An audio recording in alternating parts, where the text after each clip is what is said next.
దాంట్లో స్పెసిఫిక్లీ బోనం తీసుకొచ్చే వాళ్ళ కోసం, ఎందుకంటే వాళ్ళు చాలాసేపు నిలబడి ఉండాలి, బరువు ఉంటుంది కాబట్టి ఒక 2 లైన్స్ ఎక్స్క్లూజివ్లీ బోనం తీసుకొచ్చే వాళ్ళ కోసం పెట్టాము. అండ్ ఒక 2 లైన్స్ బోనాలు అని అంటే ఇది ఒక చరిత్రాత్మకమైన పండుగ ఇది. కానీ ప్రతిసారి కూడా బాటా చౌరస్తా దగ్గర అయితే మీరు ఎలా అన్నారో మేడం, ఇప్పుడు అక్కడికి వచ్చిన తర్వాత బోనాలు ఆపేస్తారు, డోళ్ళు ఆపేస్తారు. మా ఎంబడి ఉన్న వాళ్ళు ఎవరైతే ఉంటారో వాళ్ళు కొన్ని ఐటమ్స్, పూజ ఐటమ్స్ ఉంటాయి, అవి పట్టుకొని వస్తారు. అవి పట్టుకొచ్చినప్పుడు వాళ్ళని కూడా దొబ్బేస్తారు. బోనం ఉంది కదా మీరు వెళ్ళిపోండి అని చెప్తారు. ఇది ఎంతవరకే కరెక్ట్? మళ్ళీ అక్కడి నుంచి వెళ్ళిన తర్వాత మేము అక్కడ కొంచెం ఆర్గ్యూ చేస్తాం, వాళ్ళతో గొడవ పడిన తర్వాత మళ్ళీ మెయిన్ ఆర్చ్ దగ్గరికి వెళ్తాం. అక్కడికి వెళ్ళిన తర్వాత అసలు బోనం ఉంటుందా పడిపోతుందా అన్నట్టు ఉంటుంది అక్కడ క్రౌడ్.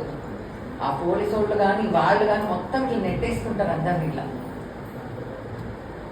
అమ్మవారి దగ్గరకు వచ్చినప్పుడు మేము కొన్ని పూజ సామాన్లు తీసుకొని వస్తాం. గుమ్మడికాయలు కానీ, కర్పూరం కానీ, పసుపు కానీ, కుంకుమ కానీ, ఏవైనా మాకు సంబంధించిన వస్తువులు, ఈరగోళలు కానీ పట్టుకొని వస్తాం. అవన్నీ ఏవి అలౌట్ చేయరు.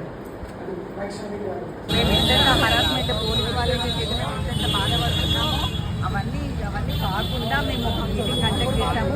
అందరూ మాకు కొంచెం రెస్పాండ్ అయ్యారు.